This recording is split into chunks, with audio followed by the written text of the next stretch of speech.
महादेव जानकर यांचे आरोप बिनबुडाचे असल्याचे राजू शेट्टी यांनी सांगितले आहे। राष्ट्रीय समाज पक्षाचे महादेव जानकर यांनी राजू शेट्टींवर महायुतीला ब्लॅकमेल केल्याचे आरोप करून महायुतीला जय महाराष्ट्र करण्याच्या तयारीत दिसत आहेत।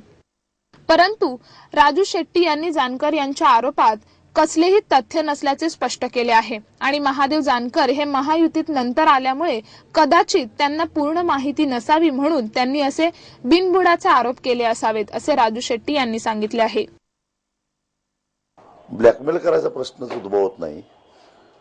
मी फक्त महायुतीतच नाही तर आम्ही एनडीएचे सुद्धा घटक आहोत आणि एनडीए आणि महायुतीमध्ये जात असताना आम्ही आमचे काही मुद्दे आमचे प्रश्न एनडीएच्या सगळ्या घटक पक्षांना कळवलेले होते, महायुतीच्या नेत्यांना कळवलेले होते। त्या संदर्भामध्ये जवळजवळ 2-3 महिने प्रदीर्घ अशी चर्चा झाली। एनडीएच्या जाहीरनाम्यामध्ये हे सगळे मुद्दे घ्यायचं ठरलं आणि मग आम्ही महायुतीमध्ये प्रवेश केलेला आहे। या सगळ्या गोष्टी कदाचित जानकरांना माहीत नसावेत कारण ते नंतर आले। बऱ्याचशा गोष्टी ठरलेल्या आहेत, चर्चा झालेल्या आहेत आणि त्यामुळे मी कुणाला ब्लॅकमेल करतो अशातला भाग नाही। मी माझ्या मताशी ठाम आहे आणि पुढेही राहणार आहे।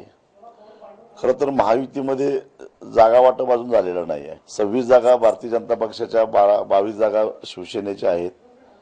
नंतर आलेल्या 3 घटक पक्षांना दोन्ही पक्षांनी आपापल्या कोट्यातून द्यायच्या आहेत आणि त्या कुणी किती द्यायच्या या संदर्भातला निर्णय समन्वय समितीमध्ये असणार आहे की ज्या समन्वय समितीचा मी एक सदस्य आहे आणि तो योग्य वेळी ती बैठक होईल, त्या बैठकीमध्ये निर्णय होईल। तोपर्यंत अशा प्रकारचं भाष्य करणं हे चुकीचं होईल असं मला वाटतं।